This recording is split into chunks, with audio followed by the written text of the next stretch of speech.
Paano nakaiwas ang mga Viking sa pagyayelo at pagkamatay sa dagat? Isa ka sa kinatatakutang mandirigma ng iyong tribo. Pinunong Viking na nagbabantay sa maliit na bahagi ng Norway gamit ang matibay na determinasyon at palakol. Isa ka sa may pinakamaliit na lupain sa Hilaga. May pangalan kang kinatatakutan ng karibal mo, pero hindi iyon ang pinakamahalagang papel. Pinapanood mo ang asawa mong inaalagaan ng bunso at ang anak mong nagsasanay sa bukid. Pinaghahandaan mo ang paparating na hamon dahil dumarating na ang pinakamapanganib na kaaway ng Viking, ang taglamig sa nagyayelong hilaga na hindi mapipigilan at hindi matatakasan.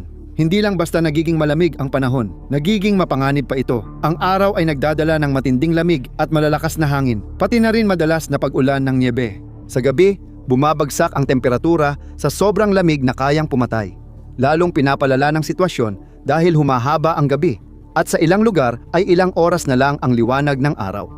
Walang pahinga sa nakamamatay na lamig. Pagdating nito, dapat handa ka na, kundi huli na. Ilang buwan mo na itong pinaghahandaan. Ginawa ang bahay mo para sa kaligtasan. Ang bahay haba ng Viking ay mahabang silid na kahoy, dikit sa apuyan. Umaakyat ang usok sa siwang ng bubong habang ang init ay kumakalat sa bahay. Nakaarko ang kisame para ikulong at ibalik ang init pababa. Kung maayos lahat, tatagal ito buong taglamig, pero walang kasiguraduhan kaya dapat handa pa rin. Ginagampanan ng asawa at mga anak mong babae ang tungkulin nila. Abala sila sa pagtatahi ng mga panlaban sa lamig. Malaki ang kawan ng tupa ng iyong tribo at lagi itong ginugupitan. Naani na ang flax bago ang unang yelo at naproseso na bilang linen, na nagsilbing matibay na pundasyon ng damit sa taglamig, ngunit hindi pa sapat. Ang pinakamabigat at pinakamahusay na damit para sa taglamig ay mga leather na overcoat. At ito ay nagmumula sa pangangaso dahil kapag dumating na ang taglamig, lahat ay tumitigil. Wala nang mga pananim na aanihin. Nagyeyelo na ang tubig sa paligid ng kampo, kaya lumiit ang mundo, bumagal ang biyahe, huminto ang mga pagsalakay at naging sugal ang paglalakbay. Mayroon pa ring gawain, syempre, tulad ng pangingisda sa malamig na panahon, paminsan-minsang pangangaso, at pagpapakain sa natitirang mga alagang hayop na hindi pa kinakatay. Ang paglabas sa taglamig ay para lang sa pinakamatitibay. Karamihan ay hindi na gumagala. Umiikot na lang sa apat na pader at apoy, kaya ang mahaba at madilim na panahon ay naging laro ng paghihintay at paghahanda. Pinatalas ang mga talim, inayos ang kagamitan at tinahi ang damit mula sa natitirang retaso. Ibig sabihin, inihahanda mo na ang lahat ng kakailanganin mo bago pa magsimula ang taglamig, kaya nag-iipon ka ng makakaya mo. Inilalagay ito sa iyong imbakan ng pagkain.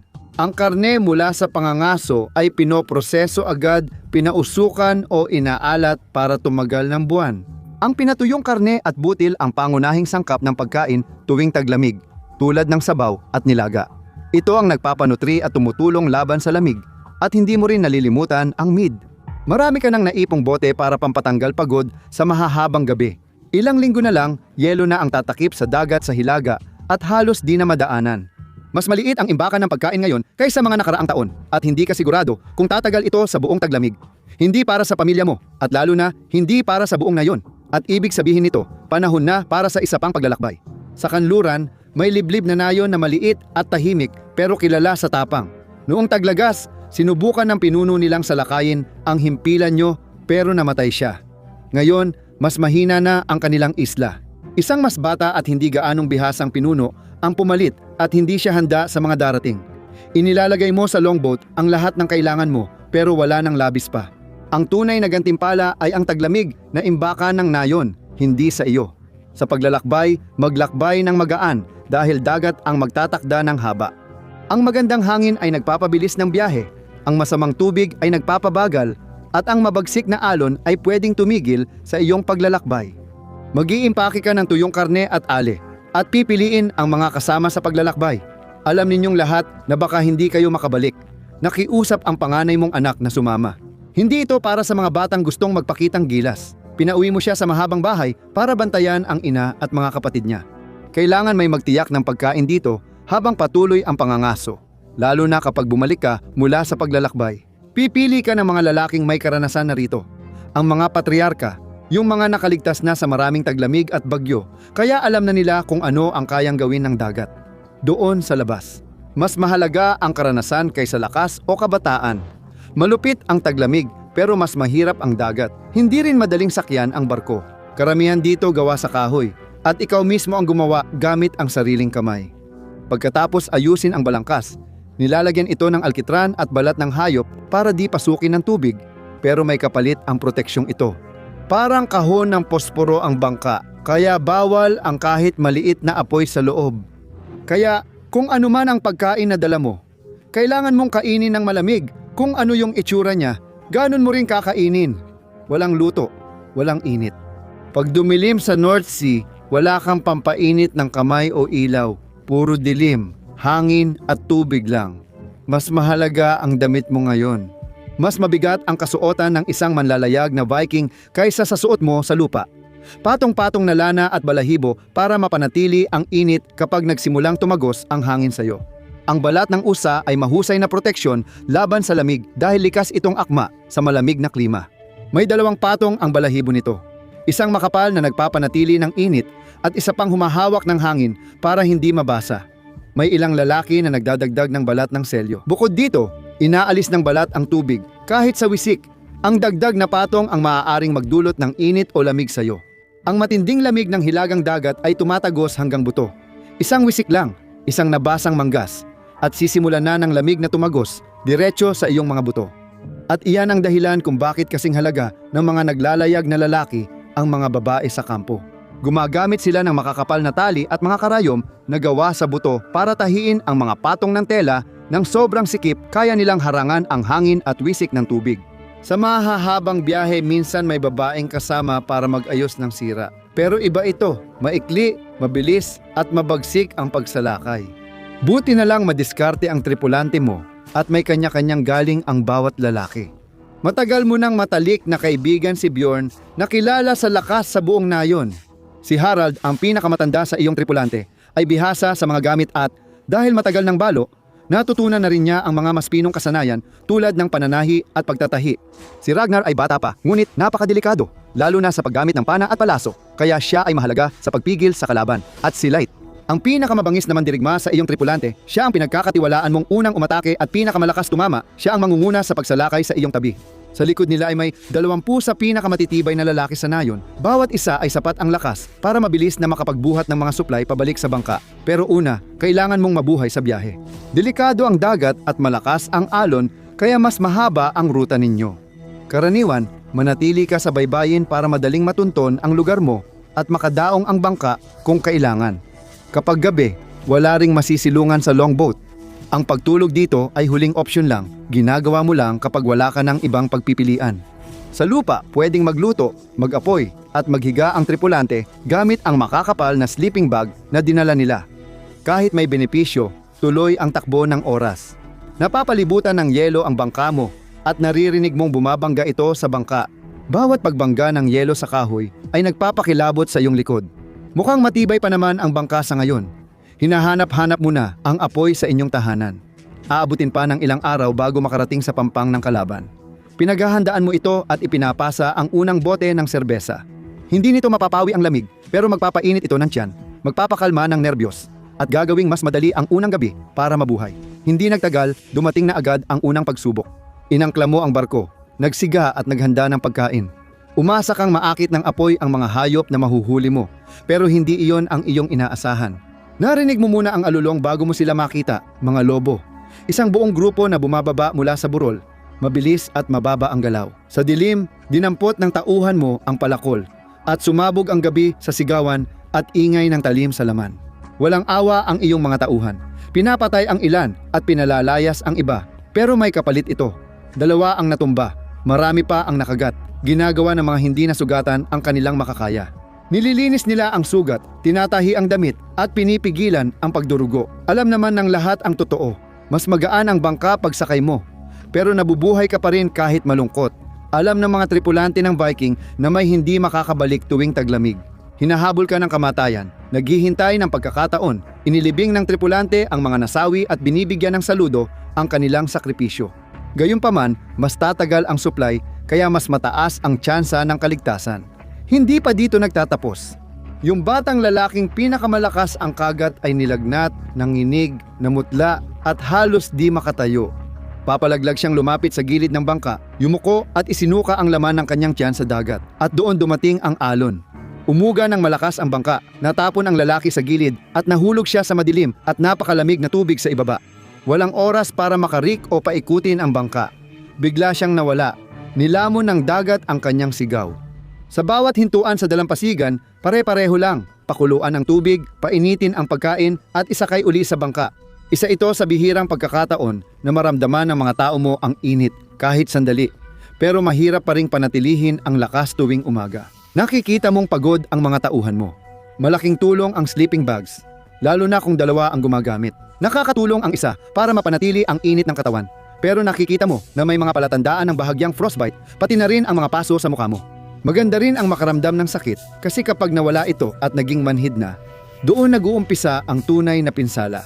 Malakas ang bagyo nang biglang bumaliktad ang alon sa bangka. Nabasa agad ang 4 na lalaki kabilang si Harold. Napipigilan ng damit ang hangin, pero kapag basa na ang buhok at tumutulo ang tubig sa leeg, wala nang magagawa. Pinipiga nila ang tela at minamasahe ang kamay para maibalik ang pakiramdam. Pagdating sa lupa, nanginginig pa rin sila. Pinagsama mo sila sa mga lalaking tuyo buong gabi, tig-2 sa bag, umaasang init ng katawan ang makakatulong. Hindi pa rin sapat. Pagsapit ng umaga, 3 na ang patay, kabilang ang dati mong kaibigan. Malungkot ang natitira mong mga kasama dahil marami nang nawala bago pa magsimula ang totoong labanan. Kumain kayo, nagbigay galang sa mga namatay. At bago magdilim, nakita ninyo ang apoy ng kalaban sa malayo. Naghintay kayo hanggang dumilim. Kapag nakita kanilang paparating, mawawala ang kalamangan mo. Dito, madalas na nauuna ang nananalo sa labanan.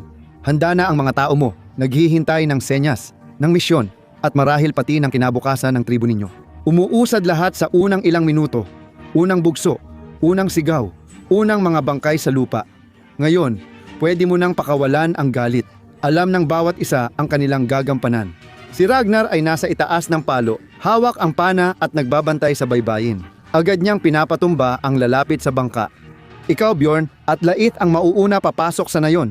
Tirahin ninyo ang mga imbakan nila para sa taglamig na puno ng pagkain, karne, at mahahalagang gamit na kailangan nila sa mga darating na buwan. Alam mo ba ang ibig sabihin ng kunin iyon? Palihim kang lalapit sa likod ng gwardiya at mabilis mong itatarak ang iyong talim, pabagsakin siya bago pa siya makagawa ng ingay. Babagsak siya nang hindi man lang sumisigaw. Pagdating mo sa pangunahing imbakan, isang kamay mo sa pinto, nakita mo ang nagliliyab na palaso na lumilipad. Napansin ka ng gwardiyang nagtatago sa dilim.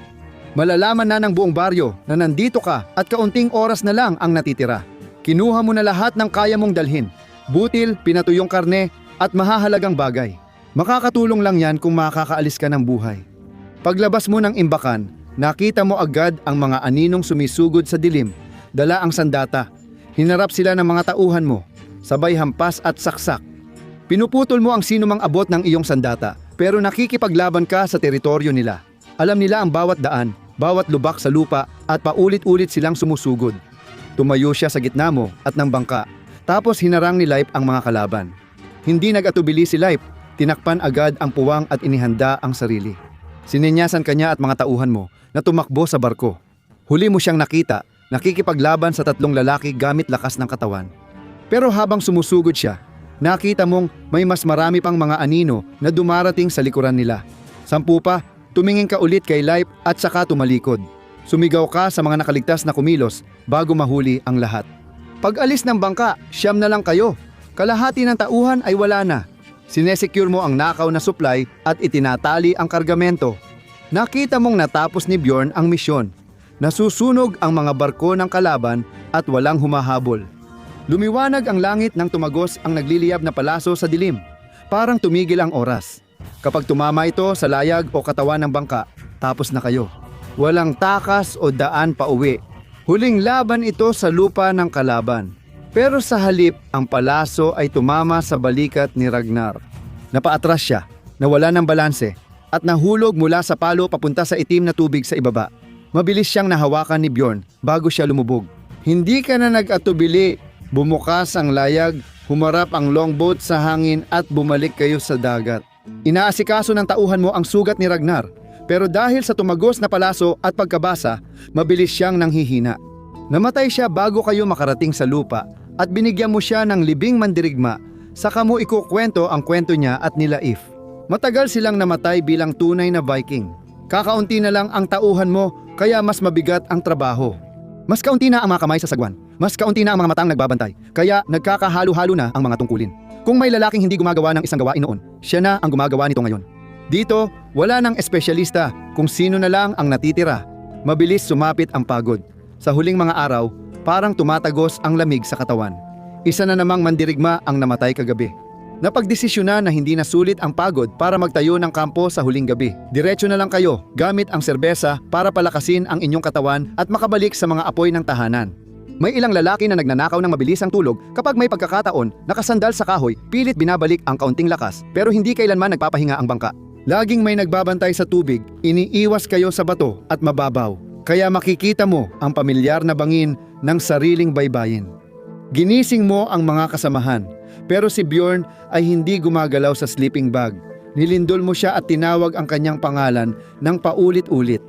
Walang sugat, walang sakit, kundi ang lamig, pagod, at isang pusong hindi na kinaya pa. Isa siya sa pinakamalalakas mo, ngunit nakabalik lang para mamatay. Kita na ang tahanan. Sa mga mandirigma mo, ikaw na lang ang natira kasama ang ilang batang Viking. Natupad mo na rin ang layunin mo. Ang nakuha mong pagkain ay nagbigay ng seguridad sa tribo para sa taglamig, magtuturo ng bagong mandirigma at itutuloy nila ang tradisyon ng mga nasawi. Napatigil ka nang mapatingin sa bahay ninyo. Itim ang langit, mausok, kumikislap ang apoy sa baybayin, nasusunog ang inyong nayon at longhouse. Lahat ng pinaghirapan mo ay nawala sa ilang minuto. Di mo alam nasaan ang pamilya mo, kung sila'y ligtas, nagtatago o patay na. Maaaring pinatay o binihag silang lahat. Sa alinmang paraan, malalaman mong wala ng halaga ang taglamig. Muling maglalayag ka, susundan kung sino ang may gawa nito. Hahabulin mo sila kahit sa kabila ng dagat dahil ang lamig doon ay di hamak kumpara sa apoy na dala mo. Hindi ang Viking ang naunang nakaligtas sa sobrang lamig. Panoorin ang tungkol sa pagtulog ng tao noong panahon ng yelo o panoorin ang video na ito.